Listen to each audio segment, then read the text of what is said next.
عن أبي هريرة رضي الله عنه قال قال رسول الله صلى الله عليه وسلم: حق المسلم على المسلم 6: إذا لقيته فسلم عليه، وإذا دعاك فاجبه، وإذا استنصحك فانصح، وإذا عطس فحمد الله فشمته، وإذا مرض فعده، وإذا مات فاتبعه. الحمد لله وصلى الله وسلم على رسول الله وعلى آله وأصحابه ومن اهتدى بهداه. أما بعد، هذا كتاب جامع لآداب كثيرة وأحاديث متعددة ومتنوعة في الآداب الشرعية. الحمد لله رب العالمين، والصلاة والسلام على أشرف الأنبياء وسيد المرسلين نبينا محمد وعلى آله وصحبه أجمعين. أما بعد، فسبحانك اللهم لا علم لنا إلا ما علمتنا إنك أنت العليم الحكيم. اللهم علمنا ما ينفعنا وانفعنا بما علمتنا وزدنا علما نافعا وعملا صالحا يا رب العالمین.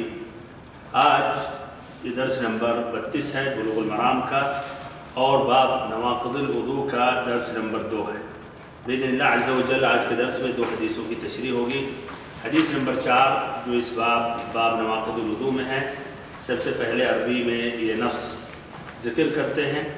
عن عائشة رضی اللہ عنہا ان النبی صلی اللہ علیہ وسلم قبل بعض نسائه ثم خرج إلى الصلاة ولم يتوضأ. أخرجه أحمد وضعفه البخاري.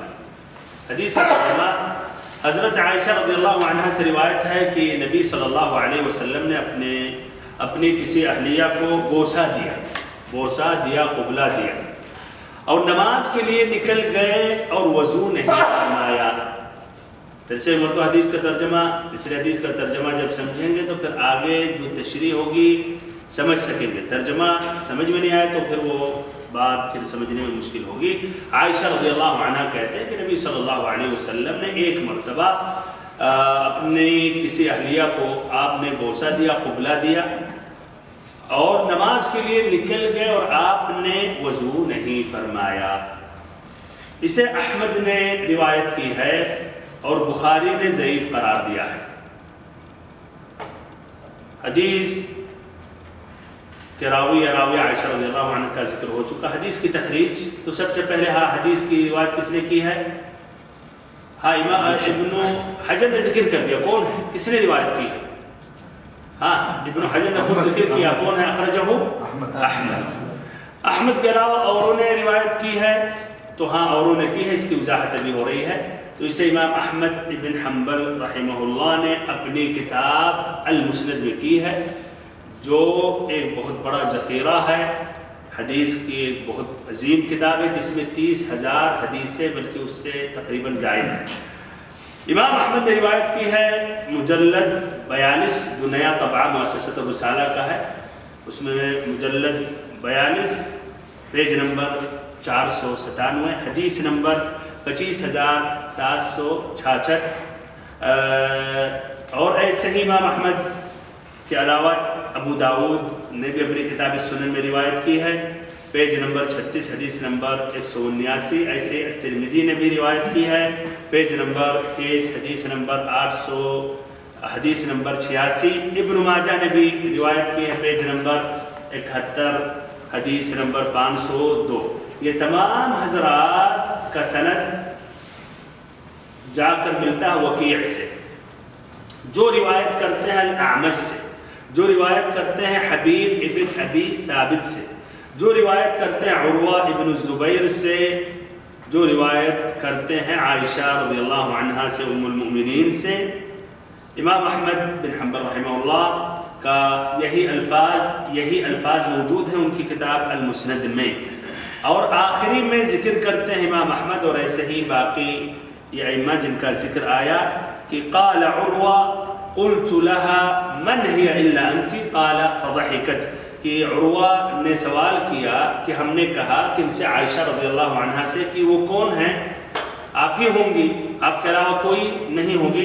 تو اس پر عائشہ رضی اللہ عنہا نے مسکرایا اور واضح طور پر انہوں نے گویا جواب نہیں دیا، یعنی استحیاءً اور یا شرم اس طرح یعنی محسوس کرتے ہوئے. اور لیکن ساتھ ساتھ بھائیو واضح ہو رہا ہے کہ امہات المومنین اس مسئلے کو بیان کر رہی ہے اس لیے کہ بھائیو دینی مسئلہ شرعی مسئلہ ہے. تو تو اس سے آپ کو یہ دوسرا نہیں سمجھنا چاہیے کہ ایسے گھر کی بات اور اتنی بڑی بات اس کو تو ذکر ہی نہیں کرنی چاہیے، نہیں ذکر کرنی چاہیے۔ اس لیے نبی صلی اللہ علیہ وسلم کی یہ ایک متمیز شخصیت پوری دنیا میں ہے کہ آپ صلی اللہ علیہ وسلم کے گھر کی بھی تفصیلات سے آپ واقف ہو سکتے ہیں، لیکن آپ دنیا کے اور کوئی بھی عظیم شخصیت کے بارے میں آپ جان سکتے ہیں نہیں جان سکتے۔ کیوں؟ اس لیے آپ صلی اللہ علیہ وسلم کے تمام حرکات سکنات یہ تمام امت کے لیے اس میں سبق ہے، اور آپ صلی اللہ علیہ وسلم اسوہ ہیں، اور آپ صلی اللہ علیہ وسلم کی اتباع ضروری ہے، اور اسی میں اجر اور ثواب ہے۔ تو اسی لیے امہات المومنین نے یہ بیان کیا بھائیو، اس لیے دینی مسئلہ ہے، شرعی مسئلہ ہے، اس کا تعلق وضو سے ہے۔ اگر کسی شوہر نے اپنے بیوی سے ایسا کیا، اس نے بوسہ دے دیا، وضو اس کا باقی ہے، ٹوٹ گیا۔ اس لیے یہ نماز کا مسئلہ، اور نماز کا مسئلہ دین اسلام کا عظیم رکن ہے شہادتین کے بعد۔ ممکن ہے اگر یہ نہیں بتائیں تو آدمی یا لوگ مثلا پریشان ہو جائیں، یا لوگ حرج میں واقع ہو جائیں، اور پھر کچھ لوگ اس لیے اس مسئلے میں حدیث نہیں آئی ہے تو جب بھی ایسا مسئلہ ہے تو ہر دم وضو کرنے لگے، جبکہ مثلا وضو ضروری نہیں ہے۔ اور اگر مان لیتے ہیں وضو ناقص، وضو ٹوٹ جاتا، تو یہ بھی بتانا ضروری ہے تاکہ ان کی نماز میں خلل نہ ہو۔ تو یہ مسئلہ بھائیو یعنی بہت ہی مہم ہے۔ بہرحال بھائیو محترم ساتھیو، تو امام احمد نے اس کی تخریج کی ہے، اور بھی ائمہ جس کا میں نے ذکر کیا۔ ابن حجر رحمہ اللہ کیا کہتے ہیں؟ وضعفہ البخاری، اس کا معنی کیا ہے کہ امام بخاری نے اس حدیث کو ضعیف قرار دیا۔ امام بخاری کے علاوہ اور بھی ائمہ نے اس حدیث کو ضعیف قرار دیا، جیسے ابو حاتم، ابو زرعہ، یحییٰ بن سعید، ابن معین، ابن المدینی، الدارقطنی۔ جس طرح کی تفصیل دیکھ سکتے ہیں علل الحدیث جو ابن ابی حاتم کی ہے، اور ایسے ہی الدارقطنی کی ہے، اور ایسے البیہقی رحمہ اللہ فرماتے ہیں المعرفہ میں کہ هذا اشہر حدیث روی فی هذا الباب وهو معلول، کہ اس موضوع میں، اس مسئلے میں، کون سا مسئلہ؟ کہ بیوی کو بوسہ دینے سے وضو مسئلہ نہیں ٹوٹتا ہے، جس سے اس حدیث کا ظاہری لفظ ہے۔ اس مسئلے میں یہ حدیث سب سے زیادہ مشہور ہے، اور وہ معلول، جبکہ اس میں علت ہے، یعنی سبب ہے جس کی وجہ سے حدیث ضعیف ہے۔ معلول یعنی اس میں علت، سبب، ایک وجہ جس کی وجہ سے حدیث ضعیف ہے، تو وہ معلول۔ اب بھائیو سوال یہ ہے کیوں امام بخاری نے اس حدیث کو ضعیف قرار دیا، یا ایسے اور ائمہ نے؟ کیا وجہ؟ ضعیف ہونے کی وجہ کیا ہے؟ ہاں، ضعیف ہونے کی وجہ اب یہ سند جب دیکھیں گے تو واضح ہوگا، ہے کہ نہیں؟ تو دو وجہ، ایک وجہ یہ ہے کچھ اہل علم نے ذکر کیا، جس طرح کہ ابن حجر رحمہ اللہ نے، کہ ادھر عائشہ رضی اللہ عنہ سے روایت کون کر رہے ہیں؟ عروہ بن الزبیر۔ عروہ بن الزبیر کون ہے؟ نہیں، صحابی نہیں، ان کے والد الزبیر بن العوام صحابی تابعی ہیں عروہ۔ اچھا، عائشہ سے ان کا کیا رشتہ ہے؟ عائشہ رضی اللہ عنہ خالہ ہیں بھائی۔ عروہ ابن الزبیر کی ماں اسماء بنت ابی بکر ہے، عائشہ بنت ابی بکر، یہ دونوں بہنیں ہیں۔ تو اس طرح عائشہ رضی اللہ عنہ خالہ ہیں عروہ ابن الزبیر کی، اور عروہ ابن الزبیر بہت زیادہ حدیثیں اپنے خالہ سے روایت کرتے ہیں۔ یعنی اگر عائشہ رضی اللہ عنہ کی حدیثوں پر اگر غور و فکر کریں، سند دیکھیں، تو بہت سے حدیثوں کا مخرج یا عائشہ رضی اللہ عنہ سے جو روایت کرتے ہیں وہ کون ہے؟ عروہ ابن الزبیر۔ اور ایسے عروہ ابن الزبیر سے مشہور ہیں ان کے لڑکے ہشام ابن عروہ ابن الزبیر روایت کرتے ہیں۔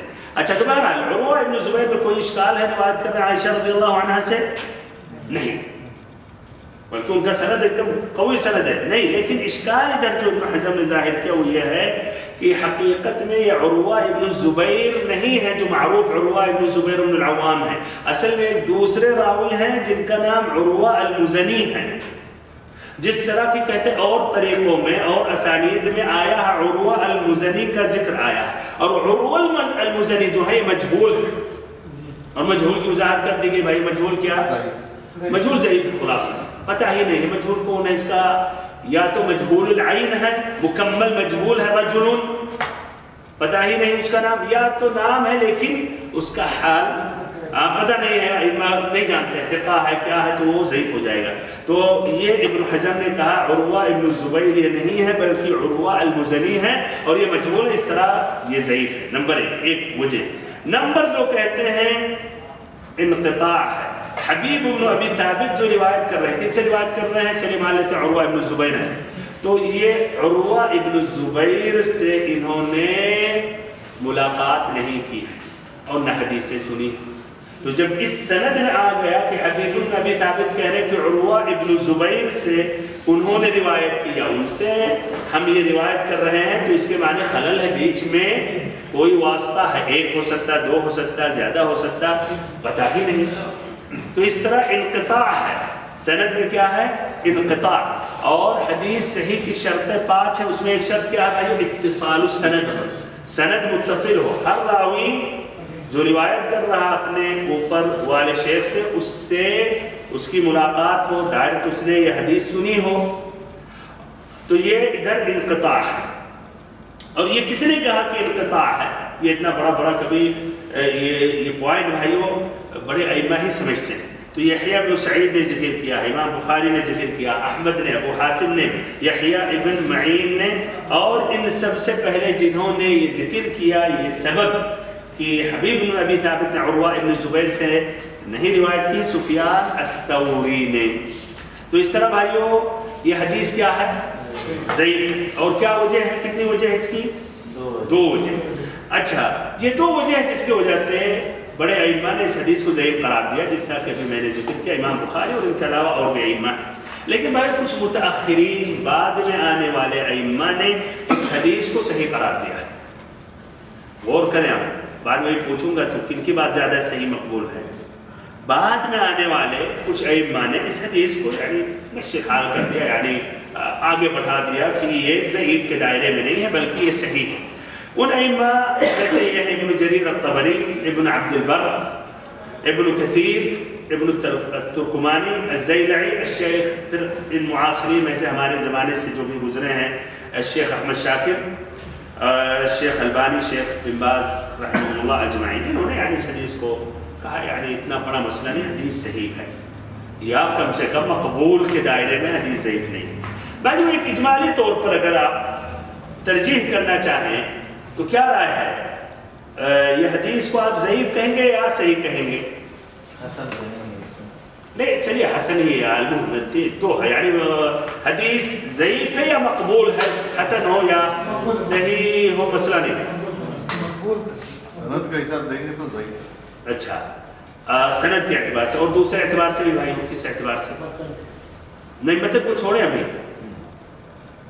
پھر سے سوال. اسلاف کے حساب سے. اچھا، تو یہ پھر سے سوال دہرا رہا ہوں اور جواب آپ لوگوں نے جو ذکر کیا دہرا رہا ہوں. اجمالی طور پر اگر ایک عام آدمی، ایک طالب علم اگر ترجیح کرنا چاہے کہ یہ حدیث صحیح ہے یا ضعیف ہے، اور اس نے سن لیا کہ اس میں بڑے ائمہ جو متقدمین ہیں انہوں نے ضعیف کہا، تفصیل آپ مثلا نہیں جانتے چھوڑیں، اور بعد میں متأخرین ائمہ نے اس کو کہا صحیح ہے، حسن ہے، تو بھائیو صحیح مسئلہ آپ ترجیح کس کو آپ کریں گے؟ کہ ضعیف ہے. کیوں؟ اس لیے بڑے ائمہ ادھر ہیں بھائیو، بڑے ائمہ جس طرف ہیں وہ بھائیو پلہ زیادہ بھاری ہے، اس لیے ان کے علم تک متأخرین کا علم نہیں پہنچ سکتا جتنے بھی بڑے عالم ہو جائیں.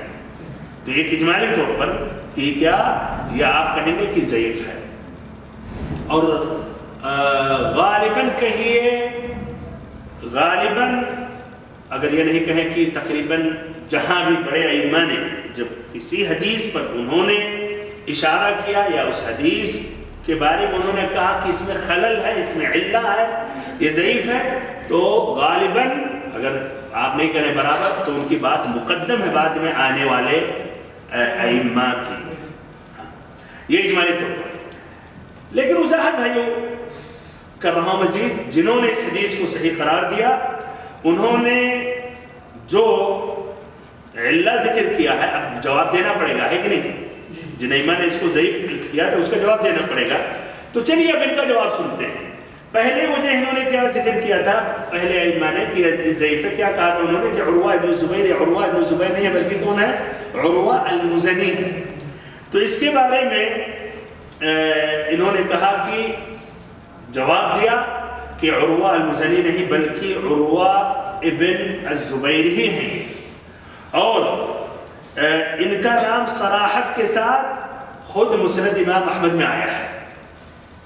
کس طرح آیا؟ حبیب بن ابی ثابت عن عروہ ابن الزبیر، صراحت کے ساتھ مسند امام میں آیا، اسے ابن ماجہ میں بھی آیا۔ تو کہاں سے عروہ المزنی آ گئے؟ تو کہتے نہیں عروہ ابن الزبیر ہے۔ صحیح نمبر 2 آخری حدیث میں جو ابن حجر نے نہیں ذکر کیا، کیا آیا؟ میں نے سنایا تھا تخریج کے وقت، امام احمد نے ذکر کیا، ہاں پوچھا، عروہ ابن زبیر نے پوچھا عائشہ سے کہ من ہی الا انتی، کہ یہ کون تھی؟ یہ آپ ہی ہوں گے، آپ کے علاوہ کوئی نہیں ہوگا۔ تو اس پر وہ مسکرا پڑی، یہ عروہ ابن زبیر کے علاوہ کوئی یہ جسارت نہیں کر سکتا کہ پوچھے۔ ہاں یہ عروہ المزنی جو ایک مجہول ہے، وہ آ کے حدیث روایت کریں اور پھر اس طرح پوچھے، یہ غیر یعنی غالباً یہ مشکل ہے یا نہیں ہو سکتا ہے اسے۔ تو آخری سے بھی واضح ہو رہا کہ عائشہ رضی اللہ عنہ سے جو روایت کر رہا ہوں عروہ ابن زبیر ہے، نہ کہ عروہ المزنی۔ بہرحال اس کے علاوہ بھائی اور بھی اسباب بیان کرتے ہیں۔ تو یہ کیا رہا ہے بھائی؟ یہ جواب معقول ہے یا نہیں؟ ہاں اس پوائنٹ کا جواب معقول ہے بالکل۔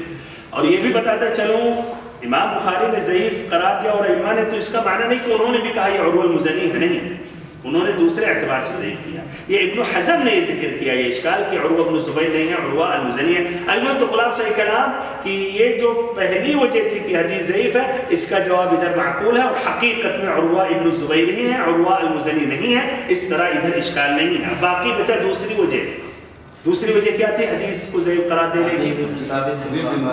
ہاں حبیب بن ابی ثابت نے روایت نہیں کی ہے عروہ بن زبیر سے، یا اسناد منقطع ہے، اس لیے ثابت نہیں ہے کہ ان کی ملاقات ہوئی عروہ بن زبیر سے اور انہوں نے سنی۔ بمعنی ایسا نہیں ہے کہ حبیب بن ابی ثابت عروہ بن زبیر رضی اللہ عنہ کی مجلس میں آئے مثلا حدیث سے سننے کے لیے، ثابت ہی نہیں، تو اس کے معنی انقطاع ہے۔ یہ جو ہے وجہ جو ذکر کیا ہے،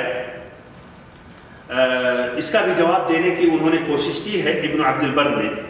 ابن عبد البر نے وجہ دی ہے کہ کہتے حبیب بن ابی ثابت نے عروہ بن الزبیر سے جو اور زیادہ عمر دراز ہے ان سے یہ روایت کرتے ہیں اور ثابت ہے، تو عروہ بن الزبیر سے بھی ممکن ہے کہ انہوں نے روایت کی۔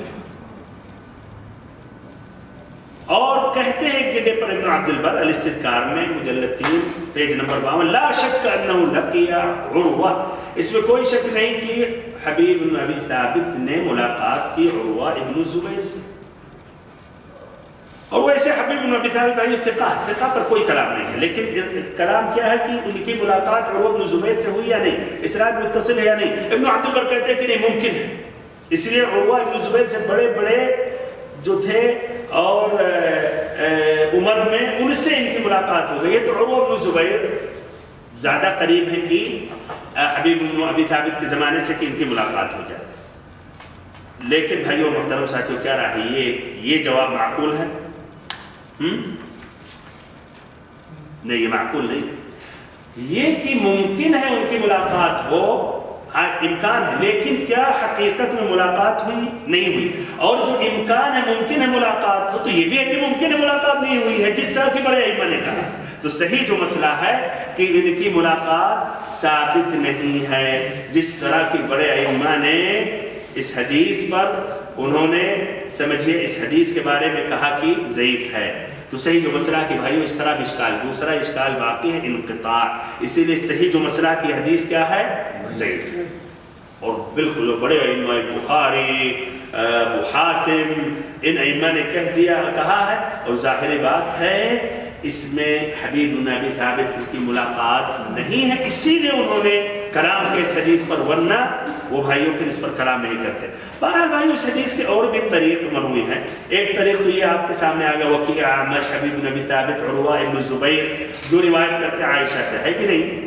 ایسے ایک دوسرا طریقہ عائشہ سے روایت کرتے ہیں ابراہیم التیمی، اور ان سے روایت کرتے ہیں ابو روق۔ یہ بھائیو ابو داؤد نے روایت کی، حدیث نمبر 178، نسائی نے بھی کی ہے، لیکن ابراہیم التیمی نے عائشہ سے نہیں سنی حدیث، ملاقات ثابت نہیں، تو اس میں بھی کیا انقطاع ہو گئے۔ یا مرسل ہے، تو اس میں بھی کلام ہے۔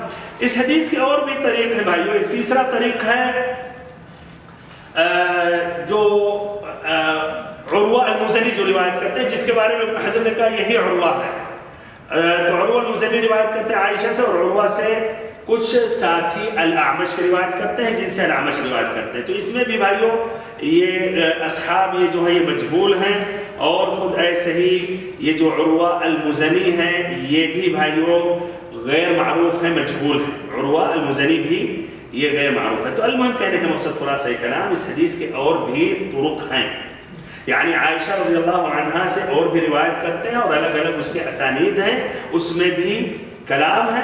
خلاصہ حال یہ حدیث معلول ہے، یعنی اس میں علہ ہے، حدیث ضعیف ہے، اور اس کے اور بھی طرق ہیں اور بھی شواہد ہیں، لیکن اس میں بھی کلام ہے۔ لیکن کچھ ائمہ نے اتنے شواہد اور طرق کو دیکھتے ہوئے یعنی اس کو مضبوط کر دیا، جس طرح کی مثلا شیخ البانی، ایسے ہی شیخ احمد شاکر، شیخ بن باز رحمہم اللہ اجمعین۔ لیکن خلاصہ کلام کہا جائے گا بھائیو حدیث کیا ہے؟ ضعیف ہے۔ اب سوال اگر یہ حدیث ضعیف ہے تو اس سے استدلال نہیں کیا جا سکتا ہے، یہ اس کی وضاحت ہوگی فقہ الحدیث میں، لیکن اس سے پہلے یہ ذکر کرتے ہیں اس حدیث سے کچھ حدیث کے جو الفاظ ہیں اس کی تشریح۔ تو اس میں ان نبی صلی اللہ علیہ وسلم قبل بعض نسائه، قبل یہ فعل ماضی ہے، اس کا مصدر القبلہ ہے، القبلہ معنی بوسہ دینا، اور یہ واضح ہے۔ بعض نسائه اپنی کچھ بیویوں کو آپ نے قبلہ دیا، یعنی کچھ امہات المؤمنین اپنی کسی اہلیہ کو آپ نے بوسہ دیا، اس سے مراد کون ہے بعض نسائه سے؟ عائشہ رضی اللہ عنہ۔ اس حدیث میں تو نہیں آیا، کیسے پتہ چلا کہ عائشہ ہے؟ بالکل، احمد، امام احمد نے جو روایت کی آخری میں عروہ نے سوال کیا من ہی الا انت قال فضحکت، اس پر وہ مسکرا پڑی۔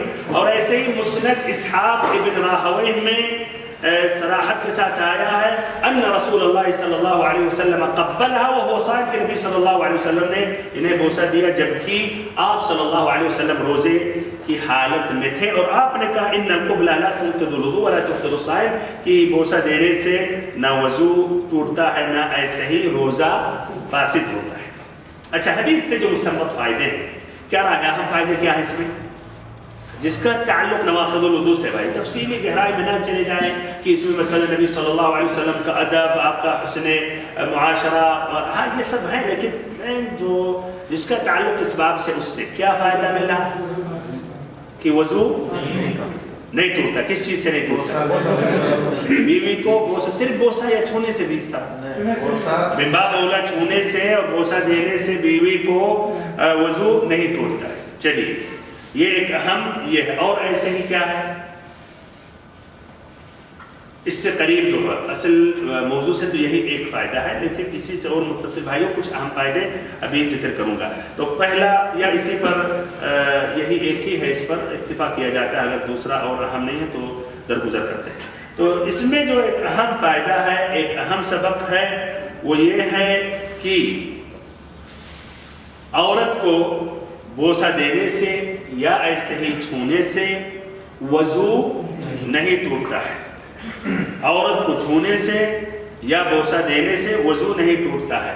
یہ قول کن کا ہے؟ یہ ابو حنیفہ رحمہ اللہ کا ہے۔ ایسی روایت امام احمد سے بھی بارہ مشہور ہے، کن سے ہے؟ امام ابو حنیفہ رحمۃ اللہ علیہ کا۔ ایسے ہی صحابہ کرام سے مروی ہے، علی رضی اللہ عنہ سے، ابن عباس رضی اللہ عنہما سے، کی عورت کو چھونے سے وضو نہیں ٹوٹتا۔ اچھا سوال ہے، اگر غیر محرم کی عورت ہو تب بھی؟ غیر محرم کو تو چھونا ہی نہیں، وہ الگ مسئلہ، شرعی اعتبار سے نہیں چھونا چاہیے، لیکن اگر آدمی نے چھو لیا خاصتاً بھیڑ میں غیر قصدن،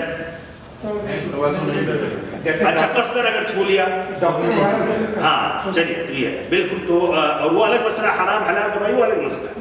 اچھا تو یہ ایسے علی رضی اللہ عنہ سے مروی، ابن عباس رضی اللہ عنہ سے، تابعین عطا ابن رباح، طاووس سے، الحسن سے، مسروق سے، اور اسی قول کو شیخ الاسلام ابن تیمیہ رحمہ اللہ نے راجح قرار دیا ہے۔ دوسرا قول کیا ہو سکتا ہے دوسرا قول کیا ہو سکتا ہے بھائی؟ پہلا قول واضح ہے حدیث کی روشنی میں کہ وضو نہیں ٹوٹتا عورت کو چھونے سے بوسہ دینے سے. دوسرا قول اس کا کیا؟ ٹوٹ جاتا ہے. اچھا وضو ٹوٹ جاتا ہے کہ عورت کو چھونے سے صرف چھونے سے وضو ٹوٹ جاتا ہے تو بدرجہ عورت کو بوسہ دینے سے وضو ٹوٹ جاتا ہے مطلقاً، چاہے شہوت ہو چھونے کے وقت، اس کے خیالات شہوت ابھرے یا نہیں، دونوں حالت عورت کو چھو لیا خلاص وضو ٹوٹ گیا. اچھا یہ کن کا قول ہے؟ امام شافعی. ہاں شافعیہ کا قول ہے. یہ مسئلہ مشہور ہے بھائی احناف اور شافعیہ کے نزدیک، اور یہ کہتے ہیں پھر جو طواف کرتے ہیں خاصے بھیڑ میں کہ اب ایسے مسئلے میں وہ شافعیہ کیا کریں گے. اچھا بہرحال امام احمد سے بھی ایک روایت حنفی ادھر ہو جاتے ہیں. پہلا جو ہے بھائی ان کے ادلہ بھی ذکر کریں گے جنہوں نے کہا وضو نہیں ٹوٹتا ہے، لیکن جنہوں نے کہا کہ وضو ٹوٹ جاتا ہے ان کی کیا دلیل ہے؟ ان کی کیا دلیل ہے؟ بالکل ایک دلیل یہ ہے کہ یہ دلیل ضعیف ہے، آپ لائیے اس مسئلے میں کوئی حدیث ہے. لیکن چلیے مان لیتے ہیں وقفہ ایک ٹھہرتے ہیں، مان لیتے ہیں حدیث ضعیف ہے، اس مسئلے میں کوئی بھی حدیث نہیں آئی، تو کیا اب یہ کہا جائے گا اس مسئلے میں حدیث نہیں ہے تو عورت کو چھونے سے وضو ٹوٹ جائے گا؟ نہیں، حقیقت میں الٹا ہے. یہ تو دلیل ان کے لیے جو کہتے ہیں وضو نہیں ٹوٹے گا. اب جو کہے گا وضو ٹوٹے گا اسے دلیل دینی ہوگی.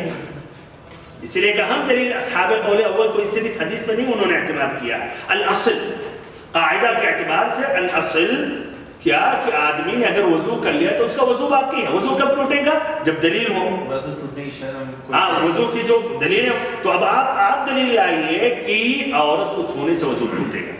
لیکن بہرحال تب بھی یہ معقول ہے.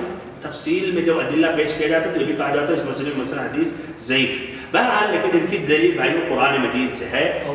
ہاں او لامستم النساء، او لامستم النساء جس کا ذکر آیا ہے ابھی دکھایا جائے گا وہ آیت جو ہے او لامستم النساء. اور ایک قراءہ ہے حمزہ اور کسائی کی قراءہ سبع میں سے او لمستم النساء. لمس کا معنی کیا ہوتا ہے؟ چھونا، ہاتھ سے ٹچ کرنا. ہاں چھونا یہ لمس لغوی معنی. کسی بھی عربی سے پوچھے کہ لامستم لمستم کا کیا معنی ہے تو یہ کہیں گے لمس میں چھونا. اچھا تو خاص قرآن میں اللہ نے کہا او لامستم النساء فلم تجدوا ماء فتيمموا صعيدا طيبا.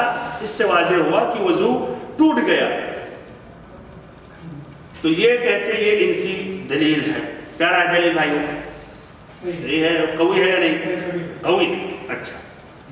اچھا تیسرا قول کیا ہو سکتا ہے؟ آخر میں واضح کیا جائے گا کون سا مسئلہ صحیح ہے، ان کا دلیل اور باقی اقوال کا جواب. اور تیسرا قول کیا ہے؟ کیا ہو سکتا ہے بھائی تیسرا قول؟ آیت پر آیت دکھائیں. تیسرا قول کیا ہو سکتا ہے؟ دوسرے قول پر غور و فکر کریں پھر تیسرا قول تک پہنچ جائیں گے. دوسرا قول یہ ہے کہ عورت کو چھونے سے وضو مطلقاً ٹوٹ جاتا ہے چاہے شہوت کے ساتھ ہو یا بغیر شہوت. تو تیسرا قول کیا ہے؟ تفصیل ہے کہ عورت کو چھونے سے وضو ٹوٹ جائے گا اگر شہوت کے ساتھ ہے، اور اگر شہوت نہیں ہے تو شہوت اس کو چھونے کا وضو نہیں ہے تو اس سے وضو نہیں ٹوٹے گا. ان کی یہ قول کن کا ہے بھائی؟ یہ حنابلہ کا ہے. یہ حنابلہ کا یہی مشہور قول ہے، اور ایسے ہی امام مالک کا بھی یہی قول ہے. ایسے ہی سلف صالحین میں سے ایک بڑی جماعت ہے، کافی لوگ ہیں جو یہ کہتے ہیں، جنہوں نے کہا.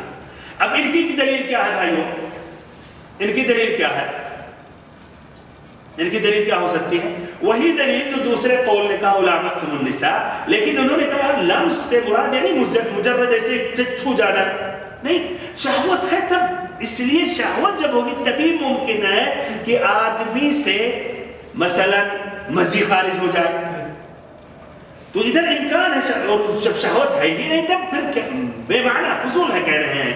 اسی لیے کہتے ہیں ہاں یہ ہم کہتے ہیں یہ ادھر دیکھیں آج جو ہے نا فامسحوا بوجوہکم ادھر او لامستم، ادھر او لامستم النساء، تو کہتے ہیں شہوت ہے تب وضو ٹوٹے گا، شہوت اگر نہیں ہے تو وضو نہیں ٹوٹے گا. اس لیے شہوت جب ہے تبھی ممکن ہے کہ آدمی سے مزید خارج ہو جائے.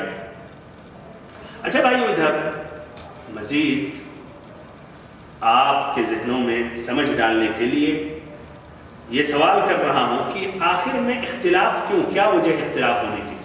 اسی آیت ہی سے، اور یہی آیت پہلے اصحاب قول اول بھی جانتے، اس کا بھی وہ جواب دیں گے.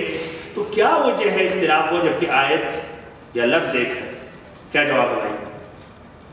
جواب یہ ہے کہ لغت عربی زبان میں لمس کا کئی معنی ہے. ایک تو ٹچ کا ہے، اور ایک ابھی آئے گا اصحاب قول الاول نے کہا کہ اس سے مراد ادھر ہم بستری جماع، سمجھے، اس کی وجہ سے اختلاف ہو گئے. تو جس نے کہا کہ اصل معنی ٹچ ہے تو انہوں نے کہا وضو ٹوٹ گیا، اور جس نے ذرا گہرائی سے دیکھا تو کہا نہیں اگر شہوت ہے تب ٹوٹے گا ورنہ نہیں، ورنہ بے معنی. اور جنہوں نے کہا نہیں ادھر بے معنی مراد ہی نہیں، ادھر لامستم سے مراد جماع، اللہ نے کنایت استعمال کی ہے. عرب کے لوگوں، اللہ تعالیٰ یہ ادب اور اس لیے ذوق، یہ ایسے الفاظ کو نہیں استعمال کرتا قرآن میں، اسی لیے اللہ نے اشارہ کیا، کنایت کیا، اور مراد کیا ہے؟ وہ جماع اور ہم بستری ہے. تو ماخذ ایک ہے، لیکن بھائیو عربی زبان کے اعتبار سے سمجھ کی وجہ سے اختلاف ہو. بہرحال دوسری دلیل ان کی کیا ہے؟ جنہوں نے کہا فرق کیا شہوت اور غیر شہوت میں، عائشہ رضی اللہ عنہ کی حدیث جس کی روایت امام بخاری نے حدیث نمبر 382، امام مسلم نے 512 روایت کی ہے. کہتی عائشہ رضی اللہ عنہ، ایک دوسری حدیث ہے اس کے علاوہ، کنت انام بین یدی رسول اللہ صلی اللہ علیہ وسلم، میں نبی صلی اللہ علیہ وسلم کے سامنے، ہاتھوں کے سامنے، مقصد جہاں آپ کھڑے ہیں سامنے ہی سوتی تھی. ورجلائے فی قبلتہ، اور میرے دونوں پیر نبی صلی اللہ علیہ وسلم کے قبلے میں ہوتے تھے. اللہ اکبر. دیکھیں نبی صلی اللہ علیہ وسلم کو چھوٹا سے گھر تھے، یعنی کہ یہاں تک کبھی قبلے میں عائشہ رضی اللہ عنہ انہی کے سامنے سو رہے، یعنی کہ اتنے روح آج غور و فکر کرے بھائی، تب بھی ہمارے دل تنگ ہو گیا ہے، تب بھی کہتے ہیں گھر بہت چھوٹا پڑ رہا ہے، ہمیں وہ بڑا گھر چاہیے. اور اگر امکانات ہمارے رہیں تو بھائیو یعنی 1 کلومیٹر بائی 1 کلومیٹر میں بھی رہیں گے تب بھی گزارا، تب بھی تنگی کے ہم شکار رہیں گے اور ہمیشہ ناشکری کریں گے. اللہ مستعان. بہرحال فَإِذَا سَجَدَ خَمَزَنِي فَقَبِضْتُ رِجْلِي، جب سجدے میں آپ سجدے کے لیے ہوتے تھے تو اشارہ کرتے تھے تو میں ہٹا لیتی تھی. فَإِذَا قَامَ، پھر جب کھڑے ہوتے تھے تو میں پھیلا لیتی تھی. پھر کہتی وَالْبُيُوتِ الْأُمَيْدِ لَيْسَ فِيهَا مَصَابِيحُ، گھروں میں وہ لائٹ کا انتظام یا چراغوں کا انتظام نہیں تھا. تو بہرحال ادھر نبی صلی اللہ علیہ وسلم چھو رہے ہیں. تو یہ تیسرے قول والے نے کہا کہ لا شک نماز کو شہوت کی بات تو نہیں ہے، اسی لیے وضو نہیں ٹوٹا. اور یہ کہتے نہیں اگر شہوت کے ساتھ ہے تو وضو ٹوٹ جائے گا. تو یہ ان کی دلیل ہے، اور اسی سے اس کی بھی دلیل لے سکتے ہیں جنہوں نے کہا کہ وضو مطلقاً نہیں ٹوٹتا ہے کہ نہیں. اچھا بہرحال اور بھی ادلہ بھائیو، تاکہ بات لمبی نہیں ہو، لیکن یہ اتنا ذکر کرتے ہیں یہ بھی کہ اگر مطلقاً چھونے سے وضو ٹوٹ جائے گا تو اس میں بہت بڑی مشقت ہے لوگوں کو، ہے کہ نہیں. آپ اس طرح دیکھیں بھائی وضو کے لیے جا رہے ہیں، بیوی آ کے آپ کو ایک چٹھی پکڑا دی، ہاتھ میں گٹے چلے جائے پھر سے وضو کریں. یا آپ کی بیٹی مان لیں، بڑی بیٹی وہ آگے اور آپ سے اس نے مسافہ کر لیا، خلاص گیا جائے پھر سے وضو کریں. کتنی مشقت ہے. اب اس طرح سب کو جا کے مسجد ہی میں وضو کرنا ہوگا، جس طرح اپنے ملکوں میں سب مسجد ہی میں کرتے ہیں، اچھے بھی لوگ سب مسجد ہی میں کھاتے، جبکہ گھر سے نکلنا زیادہ بہتر. بہرحال تو بھائی اس میں بہت ہی مشقت ہے حقیقت میں، اور دین میں مشقت نہیں. تیسرے قول والوں نے یہ کہا کہ انہوں نے بھی یہی جواب دیا، لیکن کہا اگر شہوت ہے تو اس لیے ممکن ہے کہ مزید خارج ہو، اسی لیے وضو ٹوٹ جائے گا. اچھا بہرحال ان تینوں اقوال میں صحیح قول کون سا ہے؟ ہاں پہلا قول کہ نہیں ٹوٹے گا، شہوت یا غیر شہوت کے ساتھ وضو نہیں ٹوٹے گا. کب وضو ٹوٹے گا؟ اگر وضو کے کوئی ناقض ظاہر ہو جائے، جیسے اگر آدمی کا وضو خارج ہو گئے تب وضو ٹوٹ گیا تو الخلا میں تو متفق علیہ بات ہے. لیکن اس سے پہلے شہوت ہے، بلکہ اس کے کہیے خواہشات ابھر گئے، بلکہ اس نے سوچا بھی لیکن کہا کہ نماز پڑھ لیتا ہوں، کوئی حرج نہیں. سمجھ رہے ہیں؟ کوئی حرج نہیں، کوئی مشکل نہیں ہے. اچھا ان کی دلیلیں کیا ہیں؟ نمبر 1 پہلی دلیل یہی عائشہ رضی اللہ عنہ کی حدیث جو صحیح امام بخاری امام مسلم جو نبی صلی اللہ علیہ وسلم سجدے کی حالت میں جاتے تھے اشارہ کرتے تھے تو یا ہاتھ سے چھوتے تھے تو پیچھے کر لیتے. تو یہ دلیل ہے مطلقاً کی عورت کو چھونے سے وضو نہیں ٹوٹتا ہے. ایسے ہی نمبر 2 بھائیوں قاعدہ کے اعتبار سے الاصل جب وضو بندے نے کر لیا تو اس کا وضو باقی ہے. اور کب وضو ٹوٹے گا؟ جب کوئی واضح ناقض الوضو ہو جس پر دلیل ہو. نمبر 3 بھائیوں دلیل یہ ہے کہ بھائی یہی جو بھی ذکر کیا گیا کہ اس میں بھائیوں بہت ہی مشقت ہے. گھروں میں آپ کی بہنیں ہیں, آپ کی ماں بھی اس میں وہ بھی داخل ہو گئی سب اس قول. دوسرا جو قول ہے ایسے ہی مثلا بیٹیاں آپ کی بیوی ہیں تو حقیقت میں اگر اس سے وضو ٹوٹتا اور یہ عام شکایت ہے تو نبی صلی اللہ علیہ وسلم ضرور واضح طور پر امت کو بتاتے کہ اے مسلمانوں خبردار عورتوں کو چھونے سے وضو ٹوٹ جاتا تاکہ سب لوگ محتاط ہو جائیں. پھر جب پتہ چلے گا تو ظاہر بات ہے جب پتہ چل جائے گا تو عورتیں بھی اس کا خیال کریں گے کہ ہاں چلیے ہمارے بھائی یا ہسبینڈ ہمارے والد وضو کر کے اب جا رہے ہیں, چھونا نہیں چاہیے اس لیے کہ شریعت میں ہے کہ وضو ٹوٹ جائے گا تو وہ بھی سمجھ جائیں گے, ہم بھی سمجھ جائیں گے. لیکن ایسا نہیں ہے کہ آپ صلی اللہ علیہ وسلم نے یہ بیان کیا. اچھا اب یہ آیت کریمہ کا تب کیا جواب دیا جائے گا؟ او لامستم النساء, اس کا کیا جواب دیا جائے گا؟ لغوی معنی ہے مجرد چھونا, ٹچ ہو جانا. تو اس کا جواب کیا ہے؟ تو اس کا جواب ادھر مراد ہے ہم بستری, بیوی کے ساتھ جماع کرنا. اور یہ تفسیر ابن عباس رضی اللہ عنہما, یہ جلیل القدر صحابی جو تفسیر مفسر ایک بہت بڑے مفسر تھے اور نبی صلی اللہ علیہ وسلم نے خصوصی دعا کی تھی ان کے لیے, تو انہوں نے ادھر اس آیت کی تفسیر کی ہے او لامستم النساء سے مراد جماع ہے, ہم بستری ہے. اور ان کی یہ روایت امام بخاری نے بھی اپنی کتاب صحیح میں روایت کی ہے معلقاً, یعنی پوری سند نہیں بیان کی ہے, شروع کا سند محذوف ہے. اچھا ایسے ہی یہی تفسیر او لامستم النساء علی بن ابی طالب سے بھی مروی ہے. ایسے ہی سلف صالحین میں سے بہت سے ائمہ علماء کرام نے بھی او لامستم النساء کی تشریح اور تفسیر کی ہے کہ مراد ہے کیا؟ بیوی سے صحبت یا بیوی کے ساتھ ہم بستری کرنا. بھائیو ادھر ذرا سمجھنے کی غور سے سمجھیں, ذرا مشکل ہے, یہ بھی دلیل انہوں نے دی ہے, غور سے سمجھیں. دیکھیے انہوں نے ایک جواب یہ دیا کہ اگر آپ لوگ کہتے ہیں کہ او لامستم النساء سے مراد ہے ٹچ کرنا, چھونا, جس سے کیا ہے پھر آپ کہنا چاہ رہے ہیں وضو ٹوٹ گیا ہے کہ نہیں؟ چھونے سے کہہ رہے ہیں. دوسرے قول نے کیا کہا کہ وضو ٹوٹ جاتا عورت کو چھونے سے, اور ان کی دلیل کہتے ہیں او لامستم النساء, لغوی معنی یہی ہے. تو اس کا جواب دیتے ہیں اصحاب القول الاول کہ دیکھیے اس طرح غور فکر کریں. دیکھیں شروع آیت سے پڑھتے ہیں یا ایھا الذین آمنوا اذا قمتم الى الصلاۃ فاغسلوا وجوہکم وایدیکم الى المرافق وامسحوا برؤوسکم وارجلکم الى الکعبین. یہ کیا ہے بھائیو یہاں تک؟ وضو کا طریقہ, بالکل یعنی طہارہ صغریٰ ہے کہ نہیں, واضح ہوگی بات. اچھا پھر اس کے بعد کیا ہوا؟ ان کنتم جنبا فطہروا, یہ کیا ہے؟ یہ پہلا وضو کا طریقہ بتایا اللہ تعالیٰ نے, طہارہ صغریٰ. اور دوسرا وَإِن كُنتُمْ جُنُبًا فَطَّهَّرُوا, غسل, طہارہ کبریٰ, غسل جنابت. یعنی یہ چھوٹا حدث لاحق ہو جائے تو اس کو ہٹانے کے لیے وضو کر لو, اور بڑا حدث لاحق ہو جائے تو کیا؟ تو غسل کر لو. صحیح ہے نا؟ یعنی اس میں اللہ تعالیٰ نے 2 طہارہ ذکر کیا, صغریٰ اور کبریٰ. اب آگے بڑھتے. پھر اس کے بعد اللہ نے کہا وَإِن كُنتُم مَرْضَىٰ أَوْ عَلَىٰ سَفَرٍ, اگر تم بیمار ہو یا سفر میں, او جاء احد منکم من الغائط, اور ایسے ہی اگر تم غائط سے آئے. غائط کا لغوی جو معنی ہوتا ہے منخفض, وہ جگہ جو نیچے نشیبی نیچے ہو. پہلے لوگ قضاء حاجت کے اسی جگہ جاتے تھے تاکہ چھپ جائیں لوگوں سے. یہ بھی کنایت ہے بھائیو الغائط کی, لیکن ہاں یہ اشارہ یعنی جیسے کہتے ہیں دورۃ المیاہ, تو یہ مراد یہی کنایت ہے, جس سے واضح ہے کہ آدمی قضاء حاجت کے لیے گیا اور وہاں سے واپس آیا.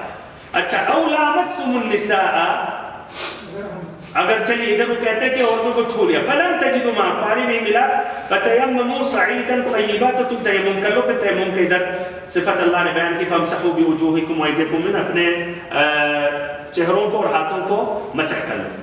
اچھا اگر ادھر کہا جائے او لامستم النساء، جس طرح اصحاب قول ثانی ہے کہ اس سے مراد ہے کیا عورتوں کو چھونا، اور اس سے کیا ہوتا ہے عورتوں کو چھونے سے کیا کہتے ہیں آپ لوگ کہ وضو ٹوٹ جائے گا، تو اس کے معنی اللہ تعالیٰ نے یہاں سے وَإِن كُنتُم مَرْضَىٰ أَوْ عَلَىٰ سَفَرٍ أَوْ جَاءَ أَحَدٌ مِّنكُم مِّنَ الْغَائِطِ أَوْ لَامَسْتُمُ النِّسَاءَ صرف حدث اصغر ذکر کیا ہے کہ نہیں، حدث اصغر ذکر کیا جو وضو کے مقابل میں ہے. وضو کے مقابل میں اب وضو پانی نہیں ہے تو آپ کیا کریں گے؟ تیمم کریں گے. یعنی چھوٹا حدث لاحق ہو گیا تو کیا کریں گے؟ پانی نہیں ہے، پانی نقصان ہے، کیا ہے؟ صرف آپ تیمم کریں گے. تو ادھر پورا گویا حدث اصغر ہی کا ذکر کیا گیا، جبکہ شروع آیت میں اللہ تعالیٰ نے طہارہ صغرا ذکر کیا اور طہارہ کبرا بھی ذکر کیا.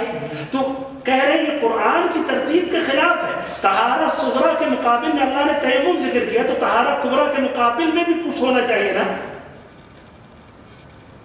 ورنہ ناقص رہے گا.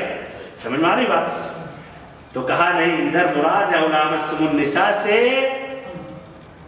حدث اکبر جماع ہم بالسری، جس سے صرف حدث اصغر نہیں لاحق ہوگا، حدث اکبر. اور یہ کس کے مقابل میں؟ اس کے مقابل میں وَإِن كُنتُم جُنُبًا فَطَّهَّرُوا، اس کے بالمقابل میں لامستم النساء، اور عورتوں سے اگر تم نے ہم بالسری کی تو اس کا بھی نتیجہ کیا؟ پانی نہیں ملا ہے، نقصان ہے، تو کیا تیمم کر لو.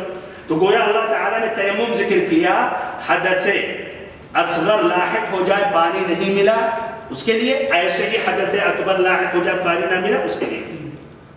دیکھیں کس طرح اس میں گہرائی ہے نا. تو یہ حقیقت میں بھی جواب سمجھ آئی بات میں، سمجھ میں آئی جواب. چلیے سمجھ میں آ گیا تو اچھی بات ہے، آپ نے وقت بچا لیا، آگے بڑھتے ہیں. ایسے ہی ایک اور دلیل یہ ذکر کرتے ہیں اصحاب قول الاول اور اس پہ رد کرتے ہیں اصحاب القول الثالث کا، کہ قرآن مجید کی اور آیتوں میں بھی آیا ہے کہ لمس سے مراد ہے جماع. جس طرح سورۃ البقرہ کی آیت نمبر 236، ایسے 237 لا جناح علیکم ان طلقتم النساء ما لم تمسوهن او تفرضوا لهن فریضہ، لا جناح علیکم طلقتم ما لم تمسوا، ایسے وَإِن طلقتموهن من قبل ان تمسوهن، کہ اگر انہیں طلاق دے دیا آپ نے ان سے جماع کرنے سے پہلے، تو یہ بھی استدلال کرتے ہیں. ایسے ہی اصحاب قول الاول جواب دیتے ہیں اصحاب قول ثانی کا کہ لمس حقیقت میں تو ہاتھ سے ہے، مراد ہے صحیح، لیکن اللہ تعالیٰ نے قرآن مجید میں ایسی صراحت جس میں بھائیوں غیر مناسب ہے، الواقع سلیمہ ان الفاظ کو نہیں سننا پسند کرتے، اس لیے اللہ نے خیال کرتے ہوئے کنایت ادھر استعمال کی ہے. جس طرح کی الوطأ کا معنی لغت میں ہوتا بھائیوں دبانا، کچلنا، یہ الوطأ کا معنی ہوتا ہے. وطأ معنی کچلنا، دبانا، کسی چیز کو آپ دبانا، اس کو کیا الوطأ کہتے ہیں. یہ بھی معروف ہے الوطأ جب عورت کے ساتھ استعمال کیا جاتا ہے. وطأ الزوجہ، تب ادھر معنی کیا ہوتا ہے؟ یعنی عورت کو آپ پیر سے کچل رہے ہیں بھائی، کوئی نہیں سمجھے گا، کوئی بھی عربی تھا کہ پیر سے کچل رہے، اس کا وہی دوسرا معنی سمجھے گا ہم اس سے. تو ایسے ہی لمس کا بھی معنی لغت میں چھونا آتا ہے، لیکن جب عورتوں کے ساتھ مقرون ہو جاتا ہے لامستم النساء، تو ادھر معنی اس کا دوسرا ہو جاتا ہے. ایسے ہی جو تیسرا قول ہے ان کا جواب، جنہوں نے کہا کہ نہیں اگر شہوت کے ساتھ چھوا تو وضو ٹوٹ جائے گا، غیر شہوت تو نہیں ٹوٹے گا، ان کا جواب دیتے ہیں کہ دیکھیے یہ آپ جو کہہ رہے ہیں یہ ظن ہے، گمان، خیال، شک، اور شک کا توجہ نہیں دیا جائے گا. الاصل آپ الاصل ہیں، یا تو وضو واقع ہے تو وضو ٹوٹ گیا. وضو آپ کا واقع، ہاں وضو واقع ہے، تو کب کہا جائے گا ٹوٹے گا؟ اگر مثلا مزید خارج ہو. مزید خارج نہیں تو شک میں نہیں جائیں گے کہ شاید مزید اس خارج ہو گیا ہوگا، اور نہیں، یہ شک کا نہیں دیکھا جائے گا. اور یہ اس کے بعد والی حدیث سے بھائیوں یہ بات مزید وضاحت ہو رہی کہ شک کا کوئی عمل دخل نہیں ہے. آپ کا وضو اگر ہے تو وضو آپ کا الاصل باقی ہے جب تک یقین نہ ہو جائے کہ آپ کا وضو ٹوٹ گیا. تو بھائی یہ بھائی خلاصہ کلام، اور اس طرح بات ہم اپنی پوری کر رہے ہیں اس حدیث کا کہ عورت کو چھونے سے یا بوسہ دینے سے صحیح جو مسئلہ ہے جو حنفیوں کا ہے کہ وضو نہیں ٹوٹتا ہے، اور اس کی دلیل یہی حدیث ہے. اور اس کے علاوہ الاصل قاعدہ کے اعتبار سے بھی ہے کہ اس میں کوئی دلیل نہیں ہے، اسی لیے وضو نہیں ٹوٹتا ہے. اور دوسرے اقوال جو ہیں وہ ضعیف ہیں. اس کے بعد جو دوسری حدیث ہے، دوسری حدیث اور آخری حدیث آج کی اس ملاقات میں عربی میں نص پڑھتے ہیں پہلے. عن ابی ہریرہ رضی اللہ عنہ قال قال رسول اللہ صلی اللہ علیہ وسلم اذا وجد احدكم في بطنه شيئا فاشكل عليه اخرج منه شيء ام لا فلا يخرجن من المسجد حتى يسمع صوتا او يجد ريحا اخرجه مسلم. حضرت ابو ہریرہ رضی اللہ عنہ سے روایت ہے رسول اللہ صلی اللہ علیہ وسلم نے فرمایا تم میں سے کوئی اپنے پیٹ میں ہوا کی حرکت محسوس کرے اور فیصلہ کرنا مشکل ہو جائے کہ آیا پیٹ سے کوئی چیز خارج ہوئی ہے یا نہیں.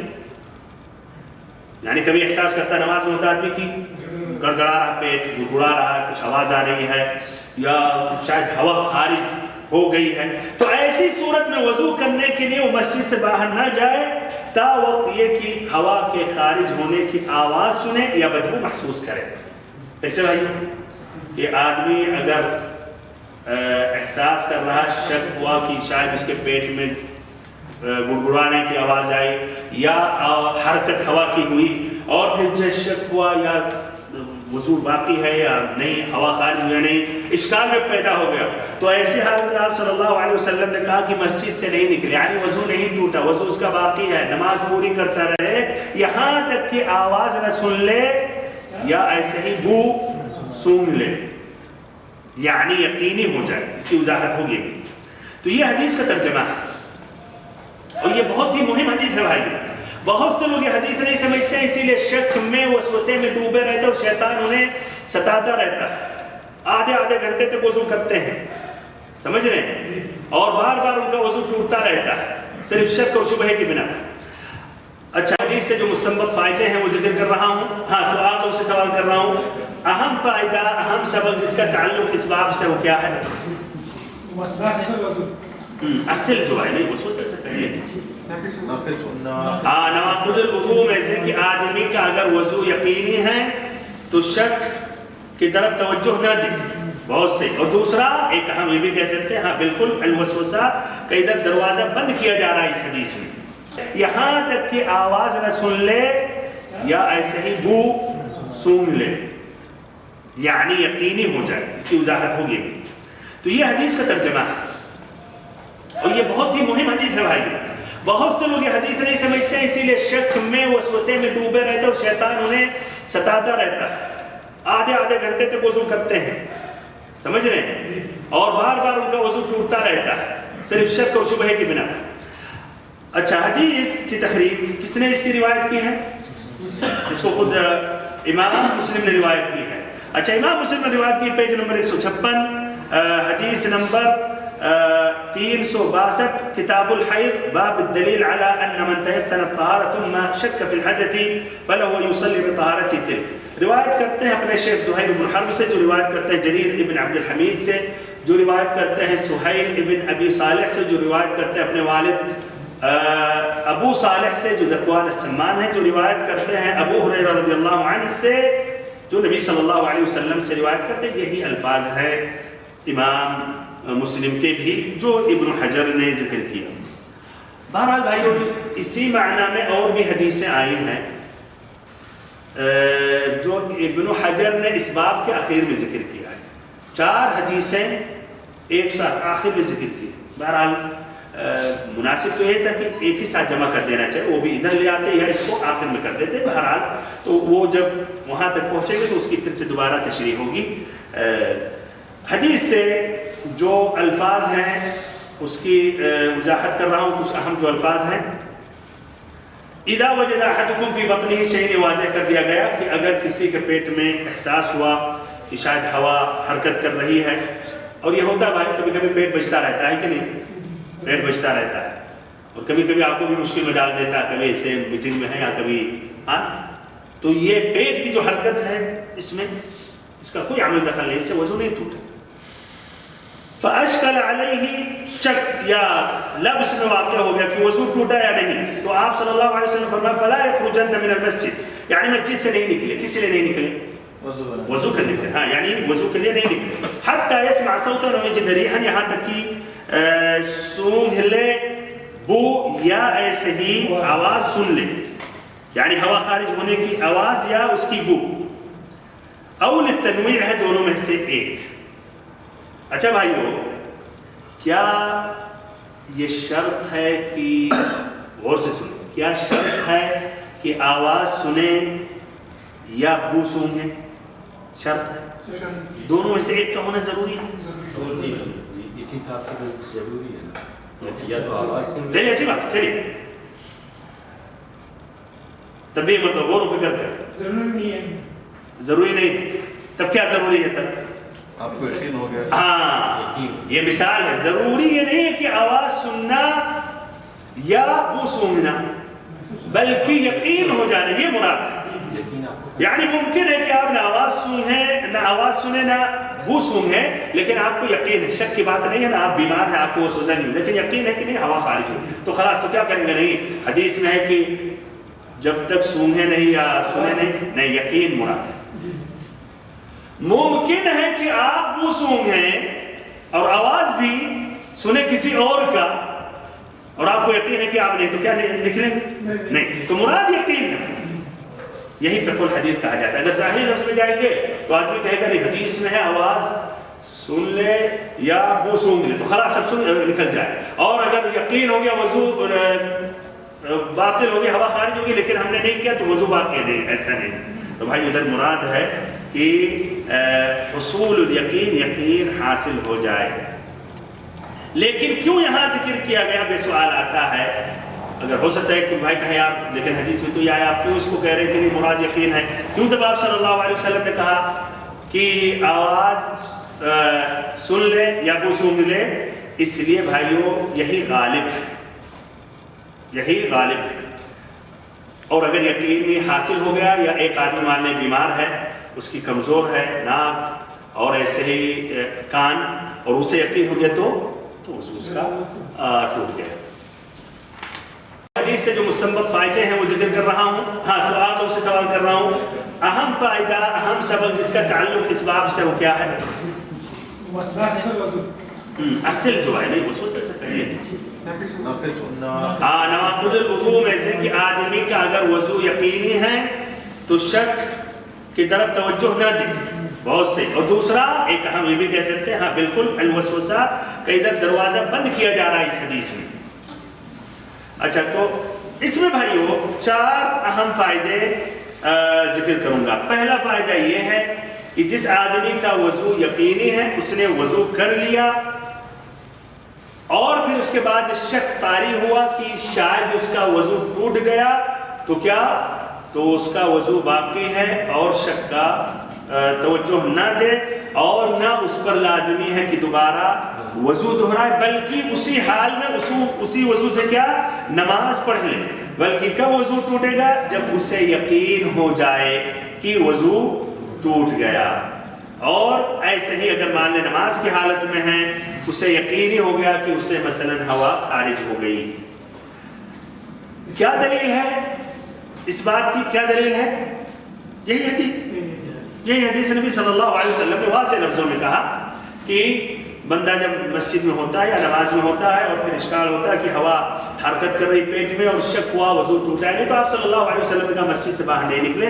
ایسے اور بھی حدیث ہیں اس مسئلے میں ہیں، جس طرح کی یہ حدیث اور یہ آئے گی آخری اس باب میں، عبداللہ بن زید رضی اللہ عنہ سے انہوں نے شکایت کی نبی صلی اللہ علیہ وسلم سے کہ آدمی نماز میں ہوتا پھر اسے یہ خیال اور گمان ہوتا ہے کہ اس کا وضو ٹوٹ گیا، تو آپ صلی اللہ علیہ وسلم نے کہا لا ينصرف حتى يسمع صوتا او يجد ريحا، کہ نماز سے نہ نکلے یہاں تک کہ آواز سن لے یا بو سونگھ لے۔ یہ امام بخاری نے روایت کی ہے، امام مسلم۔ تو یہ پہلا بھائیو یہ واضح ہے۔ دوسرا سبق، اس حدیث میں ایک اہم قاعدہ ذکر کیا جا رہا ہے، اور یہ قواعد فقہیہ میں سے، قواعد فقہیہ میں جو کچھ اصول بھائی بنیادی قاعدے ہیں، جس قاعدے یا ہر قاعدے کے تحت بہت سے مسائل داخل ہو جاتے ہیں، تو قواعد فقہیہ کا ایک اہم قاعدہ ہے۔ وہ کون سا قاعدہ؟ الیقین لا یزول بالشک۔ یاد کر لینا چاہیے آپ۔ یہ قاعدہ سے مراد کیا ہے؟ یعنی اس قاعدے کے تحت بے شمار حدیثیں ہیں، اور پھر یہ قاعدہ آپ یاد کر لیں، اور پھر بہت سے مسائل کو سمجھنے کے لیے اسی قاعدہ کو ادھر آپ فٹ کریں۔ الیقین لا یزول بالشک، یقین جو ہے وہ شک سے زائل نہیں ہوتا ہے. تو ادھر ایک آدمی نے وضو کیا ہے کہ نہیں، وضو کر لی، یہ اسے بھی یقین ہے، اور پھر بعد میں نماز کے یار وضو ٹوٹا یا نہیں ٹوٹا. تو ادھر یقین کیا ہے بھائی، وضو یا وضو نہ ہونا، وضو. اور شک کیا ہے، ٹوٹا. تو کیا آپ کس کو پکڑیں گے، کیا اصل وضو جا کے کریں گے یا کہیں گے نہیں وضو آپ کا ہے؟ ہاں وضو ہے. تو یہی مراد ہے. ایسے ہی بھائیوں اور بھی اسی مسئلے میں اور بھی قیاس کریں نواقض الوضو کے متعلق. آدمی نے وضو کر لیا، مسجد جب پہنچا تو شک ہوا کہ شاید اس سے مزید خارج ہو گیا. کیا رائے بھائی؟ نہیں توجہ دے. یا ایسے ہی وضو خارج ہو، پیشاب کے بعد کچھ قطرات شاید گرے، اور ایسے تو سوال کرتے ہیں کہ وضو کرتا ہوں پھر جاتا ہوں پھر مجھے شک ہوتا ہے کہ کچھ قطرات گرے. شک ہو رہا ہے یقینی ہے نہیں، شاید، ہاں شاید. یہ آپ توجہ نہیں دے. الیقین لا یزول بالشک، کہ جو یقین ہے وہ شک سے زائل نہیں ہوتا، اس کو آپ نہیں ہٹا سکتے. اچھا یہ نماز کے اندر اگر یہ شک آیا، آپ نے کہا مسجد سے نہیں نکلے، اچھا نماز میں نہیں تھا نا، مسجد میں تھا، باہر تھا، اور شک ہو گیا تو تب بھی وہی حکم. ہاں وہی حکم. لیکن اسے بتایا کہ جا رہا، اس لیے حدیث میں آیا نا فلا یخرجن من المسجد. تو شاید، اور یہ کہا ہے کچھ نے، کچھ اہل علم نے کہا ہے، مالکیہ کا قول بہرحال. تو مسجد کے اندر ہو مسجد کے باہر ہو، وضو یقینی ہے تو پھر جو شک ہو رہے بھائی اس کو توجہ نہیں دینا چاہیے. القرافی کہتے ہیں هذه قاعدة مجمع عليها، یہ ایسا قاعدہ ہے جس پر اجماع ہے. وهي أن كل مشكوك فيه يجعل كالمعدوم الذي يجزم بعدمه، کہ ہر وہ چیز جو مشکوک ہے تو اس کو معدوم کی طرح سمجھا جائے گا، کہ معدوم کی ہے ہی نہیں، کالعدم سمجھا جائے گا. جو یقینی کر لیا جائے گا کہ یہ معدوم ہے، عدم ہے، یہ ہے ہی نہیں. یعنی آپ پہ جو شک طاری ہو رہا کہ شاید ہوا خارج ہوئی، یہ معدوم کی طرح سمجھے کہ ایسا ہے ہی نہیں اصل میں، کہ ہوا خارج ہوئی نہیں، یہ ہے ہی نہیں، عدم کی طرح.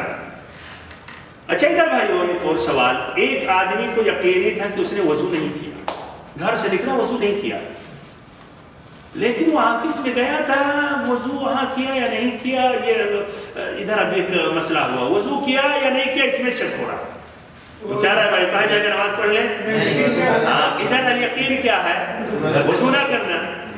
اور شک طاری ہوا کہ وضو کیا نہیں، تو وہ یقین یہی ہے کہ وضو اس نے نہیں کیا، اور پھر سے وہ وضو کر کے ہی نماز پڑھے گا. اور ابو داؤد نے روایت کی امام احمد بن حنبل رحمہ اللہ سے، تو ان سے سوال کیا گیا کہ ایک آدمی شک کرتا ہے وضو کے بارے میں، تو انہوں نے کہا اذا توضأ فهو على وضوء حتى يستيقن الحدث، کہ جب اس نے وضو کر لیا تو اپنے وضو پر باقی ہے یہاں تک یقینی ہو جائے کہ اس کا وضو ٹوٹ گیا. اور اگر وضو اس کا ٹوٹ گیا تو وہ پھر محدث ہے، یعنی حدث لاحق ہو گیا ہے، وضو اس نے نہیں کیا یہاں تک کہ یقین ہو جائے کہ اس نے وضو کیا. یہ ابو داؤد نے روایت کی ہے، مسائل امام احمد پیج نمبر 12. تیسرا سبق یہ ہے اس حدیث میں ایک عظیم فارمولہ ہے جس سے وسوسہ کے دروازے کو بند کیا جا رہا ہے. یہ وسوسہ جس سے شیطان داخل ہوتا ہے انسان پر اور اس کی طہارت میں خلل پیدا کرتا ہے، اس کی نماز میں، اس کی عبادت میں. تو ادھر کیا بند کرنا چاہیے وسوسہ کا دروازہ. اور ایک مسلمان کو چاہیے کہ یہ وسوسہ کے چکر میں نہ پڑ جائے، اور جو بھی وسوسہ ہے پھر وہ وسوسہ کو زائل کرنے کے لیے شیطان کے پیچھے دوڑتے رہے اور پھر وضو کرتا رہے، بار بار نماز دہراتا رہے. اس لیے یہ ایسی بیماری ہے کہ آدمی جب اس طرح استرسال یعنی اس کے پیچھے اس چکر میں چلا جائے گا تو بیماری بڑھتی ہوئی چلی جائے گی. ابھی 10 منٹ میں وضو کر رہا، بعد میں 20 منٹ ہو جائے گا، آدھا گھنٹہ، پھر ایک گھنٹہ تک وضو کرتا رہے گا. اور ہے ایسے لوگ بھائی. جی ایک نے سوال کیا شیخ سے کہ میں عاجز ہوں کہ اللہ اکبر تکبیرہ تحریمہ کہ اللہ اکبر پڑھنے سے، تو کہا جس طرح تم نے ابھی پڑھا ویسے ہی پڑھ لو کافی. یعنی ابھی سوال کر رہا صحیح ہے، اللہ اکبر کہنے سے کہہ رہا ہے شیخ میں عاجز ہوں، اور خود جب سوال کر رہا ہے کیا صحیح ڈھنگ سے کر رہا ہے. یعنی عجیب ہے. تو کچھ لوگ شاید ہم نے نہیں کیا، اس طرح ان کو پھنسایا رہتا ہے. اور اچھے لوگ، واللہ ایک کو میں جانتا ہوں اپنے بلکہ ایک ساتھی بھائی، ان سے میں نے استفادہ کیا علم الحدیث میں، یعنی وہ دکتور ہیں، ایسے آدھے گھنٹے تک وضو کرتے ہیں. تو کبھی کبھی اچھے لوگ مبتلا ہو جاتے ہیں. اور اس کے بالمقابل ایک دوسرے دکتور کو جانتا ہوں، وہ یہاں تک ہاتھ دھل لے بھائی، یہاں تک آستین ان کی یہاں تک کر کے، اور ماشاءاللہ جا رہے نماز کے لیے. تو یہ دونوں، وہ بھی دونوں دکتور کی بات کر رہا ہوں. ایک کو شیطان نے تساہل میں ڈال دیا اور ایک کو وسوسے میں ڈال دیا. تو بہرحال وسواس بھائیو جو ہے یہ اکثر سبب شک سے ہوتا ہے. وسواس کہاں تک؟ شک سے وسواس سے بندہ پہنچتا ہے. اور جب آدمی یہ شک اور وسواس کے لیے اپنے آپ کو یعنی ڈھیلا پڑ جاتا ہے اور ماننے لگتا ہے تو پھر بھائیو تھک جاتا ہے. اور جب غافل ہو جاتا ہے، توجہ نہیں دیتا ہے، ہٹا دیتا ہے، شکا کہ یار آپ کا وضو ٹوٹ گیا، خلی والے شیطان، توجہ نہیں دیا. نماز میں شاید تم نے تکبیرہ تحریمہ نہیں کیا، توجہ نہیں دیا، تو پھر اس کا پھر وہ علاج اس کو مل جاتا ہے اور ان تمام بیماریوں سے پھر وہ چھٹکارا پا لیتا ہے. چوتھا بھائیوں اس حدیث سے جس کا تعلق نواقض الوضو سے، آپ جواب دیجئے. کون بھائی جواب دے سکتا ہے؟ فائدہ جس کا تعلق نواقض الوضو سے ہے، بلکہ گہرا تعلق ہے نواقض الوضو سے، وہ کیا فائدہ ہے؟ بالکل بہت صحیح، کہ ہوا خارج ہونے سے وضو ٹوٹ جاتا ہے، اور ہوا خارج ہونا یہ وضو کے نواقض میں سے ہے. اور یہ بھی بھائی مزید وضاحت کے لیے تاکہ کبھی کسی کے ذہن میں شک شبہ نہ ہو، اس لیے ایسے بھی کچھ لوگ ہیں بھائیوں، ہوا خارج ہونے سے وضو ٹوٹ جاتا ہے، چاہے ہوا خارج ہونے کے وقت آواز نکلے یا نہیں نکلے. میں اس لیے کہہ رہا ہوں، اس لیے کچھ لوگ ہیں ایک مرتبہ مسجد میں بیٹھے ہوئے تھے، جا کے کلی کر کے آ کے بیٹھ کے وہ پورا کرنے لگے، قرآن پڑھ رہے تھے کہ ابھی تو مولانا صاحب سمجھ گئے. تو انہوں نے کہا کیا ہوا مولانا صاحب؟ تو کہا نہیں ہوا خارج ہو گئی تھی. ہوا خارج ہے تو کلی وہ سمجھ رہے ہیں، تو کچھ لوگ کا الگ الگ یہ ہے. تو کہا نہیں پورا وضو کرنا ہوگا شروع سے آپ کو. تو بہرحال تو ہوا خارج ہونے سے وضو ٹوٹ جاتا ہے، چاہے ہوا خارج ہونے کے وقت آواز نکلی یا نہیں نکلی. اور حدیث میں اس لیے حتی یسمع صوتا او یجد ریحا، یعنی آواز سنے یا بو سونگھیں. اور اس سے بھی مراد بھائی یقینی ہے، لیکن یہ دونوں سے المہم وضو ٹوٹ جاتا ہے، چاہے آواز ہو یا آواز نہ ہو، صرف ہوا خارج ہو گئی جس میں یقیناً بو ہوتی ہے، لیکن ممکن ہے کہ آدمی مثلا نہ سونگھے اس وقت. ان باتوں کے ساتھ اپنی بات میں ختم کر رہا ہوں. اس طرح آج کا یہ درس مکمل ہو گیا. اللہ تعالیٰ آپ سبھی کو جزائے خیر دے، ہم سبھی کو علم نافع عطا کرے. وصلی اللہ وسلم وبارک علی عبدہ ورسولہ.